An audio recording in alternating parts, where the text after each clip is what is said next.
Suraj kitchen Telugu. ఈరోజు పప్పుచారుతో పాటు బంగాళదుంప వేపుడు తయారు చేసే విధానం షేర్ చెబుతున్నానండి. చాలా టేస్ట్గా ఉంటుంది, చాలా ఈజీగా తయారు చేసుకోవచ్చు. అది ఎలా అంటారా, రండి చూసేద్దరు. కానీ ఒక 10 minutesలో మనకి రెండు అనేది తయారైపోతాయి. చాలా ఈజీగా తయారు చేసుకోవచ్చు. పప్పుచారు తయారు చేసుకోవడానికి ముందుగా నేను ఇక్కడ వెజిటేబుల్స్ అన్నీ కూడా కట్ చేసి పెట్టేశాను. మళ్ళీ వేసేటప్పుడు నేను చెప్తాను. ముందుగా పప్పుచారు తయారు చేసుకోవడానికి ఇక్కడ నేను పప్పు అనేది బాయిల్ చేసేసి పెట్టేసుకున్నానండి. ఏ కప్ అయితే తీసుకుంటామో ఆ కప్తోనే మీరు 3 cups అనేది వాటర్ యాడ్ చేసేసుకొని 4 లేక 5 విజిల్స్ వచ్చే వరకు కూడా కుక్ చేసుకుంటే మనకి పప్పు బాగా మెత్తగా అయిపోతుంది. ఇలా మెత్తగా అయిపోయిన పప్పునంతా కూడా మెత్తగా మెదుపుకుందాము. ఈ విధంగా మెత్తగా మెదుపుకున్న పప్పు అంతా కూడా దీంట్లో కొద్దిగా వాటర్ అనేది పోసేసుకున్నాము. బాగా పల్స్గా ఉండకూడదు, బాగా చిక్కగా ఉండకూడదండి. మామూలుగా ఈ విధంగా పోసుకోండి. తర్వాత అయినా కూడా మనం చేసుకోవచ్చు. ముందుగా నానబెట్టుకున్న నిమ్మకాయ సైజ్ అంతా చింతపండు బాగా జ్యూస్ చేసేసుకొని మనం దీంట్లో పోసేసుకుందాం. చింతపండు జ్యూస్ అంతా కూడా దీంట్లో యాడ్ చేసేస్తున్నాను. మనకి పులుపు ఎంత కావాలో అంత వేసుకోండి. కరివేపాకు, నేను సొరకాయ ముక్కలు, ఉల్లిపాయ ముక్కలండి లాంగ్గా కట్ చేసుకొని వేసుకోండి, చాలా బాగుంటుంది. అలాగే కొద్దిగా కీరా, పచ్చిమిర్చి, ఒకటి చిలకడ దుంప ఉందండి, ఒక్క టమాటా, ఇక్కడ ఒక్క ములక్కాయ ఉంది, ఆ ములక్కాయ కూడా వేసుకోండి. క్యారెట్ ముక్కలు పైన చెక్కు తీసేసుకొని క్యారెట్ ముక్కలు కూడా కొద్దిగా లావులావుగా కోసుకొని వేసుకోండి. బాగా సన్నగా కొయ్యద్దండి. కరివేపాకు వేసిన వెంటనే కొద్దిగా కొత్తిమీర, టేస్ట్ సరిపడా సాల్ట్, టేబుల్ స్పూన్ పసుపు, 1 టేబుల్ స్పూన్ నేను కారం యాడ్ చేస్తున్నాను.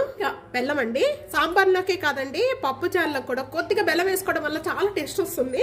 ఇవన్నీ వేసిన వెంటనే కూడా ఒకసారి అన్ని బాగా కలుపుకుందాము లేదా అనేది కొద్దిగా టేస్ట్ చూడండి. ఉప్పు పడాలండి, 1/2 టేబుల్ స్పూన్ సాల్ట్ వేస్తున్నాను. వేసిన వెంటనే కూడా ఒకసారి ఇలా కలుపుకుందాము. కుక్కర్ లీడ్ పెట్టేసేసుకొని స్టవ్ మీద పెట్టి ఒక్క విజిల్ వచ్చే వరకు కూడా మనం కుక్ చేసుకున్నామంటే పప్పు చారు రెడీ అయిపోతుంది. ఒక విజిల్ వచ్చిన వెంటనే ఇప్పుడు స్టవ్ బంద్ చేసేసేద్దాం. చల్లారే లోపల ఇక్కడ బంగాళదుంపలు ఉడకపెట్టుకునే అన్ని కూడా మనం చెక్క తీసేసుకుందామండి.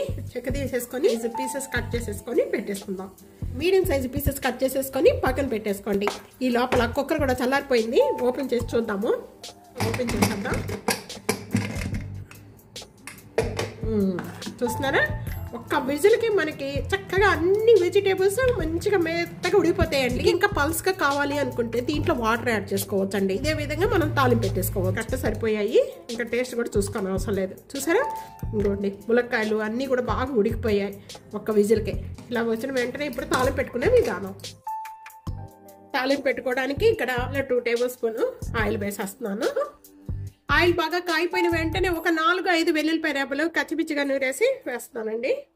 అలాగే దీంతో పాటు ఒక 1/2 టేబుల్ స్పూన్ జీరా, 1/2 టేబుల్ స్పూన్ ఆవాలు, మినపప్పు వేయనండి, 2 ఎండుమిర్చి, కొద్దిగా కరివేపాకు, కొద్దిగా కొత్తిమీర బాగా వేయించుకోవాలి. బాగా వేయించుకున్న వెంటనే కూడా ఇంగువ యాడ్ చేయటం వల్ల చాలా టేస్ట్ వస్తుంది పప్పు చారులో. కానీ పప్పు చారు అన్ని కూడా దీంట్లో వేసేసుకుందాం.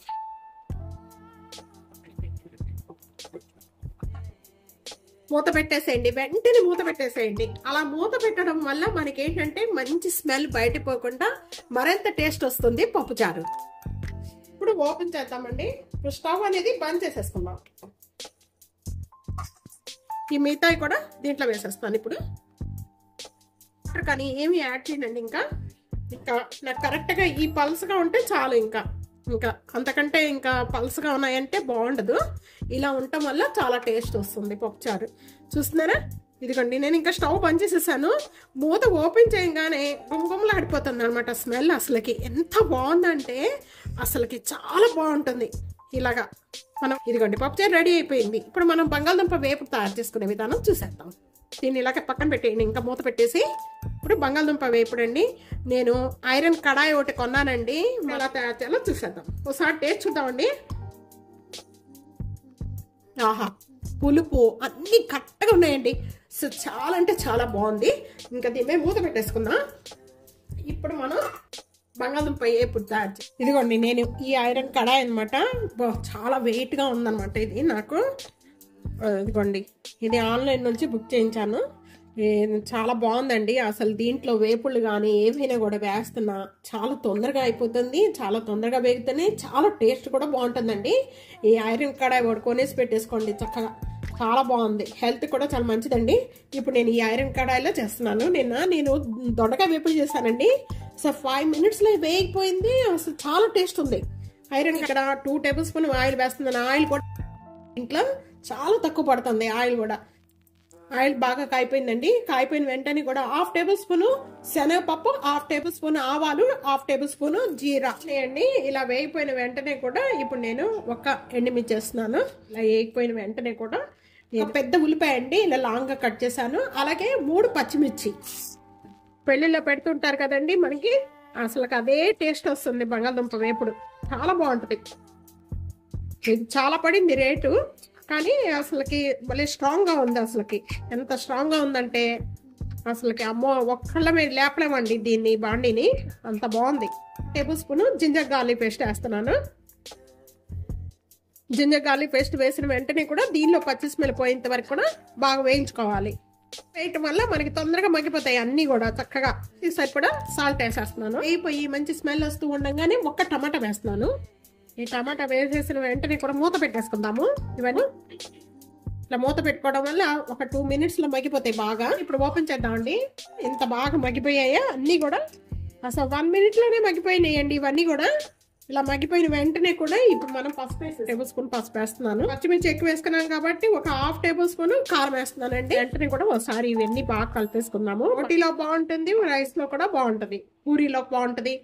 కొద్దిగా కరివేపాకు, ఇప్పుడు కొత్తిమీర, కొద్దిగా కరివేపాకు రెండు వేసేసిన వెంటనే కూడా ఇప్పుడు మనం ఈ బంగాళదుంపలు చిన్న చిన్న పీసెస్ కట్ చేసిన బంగాళదుంపలన్నీ కూడా ఇప్పుడు వేసేస్తున్నాను.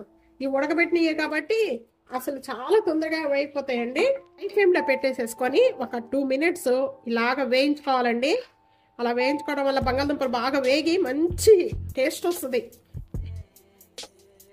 చూస్తున్నారా కలర్ ఎంత బాగుందో, అసలు టేస్ట్ అదిరిపోద్దండి. ఈ విధంగా చేసుకోండి కర్రీ, బంగాళదుంప వేపుడు అసలుకి అన్నిట్లో బాగుంటుంది.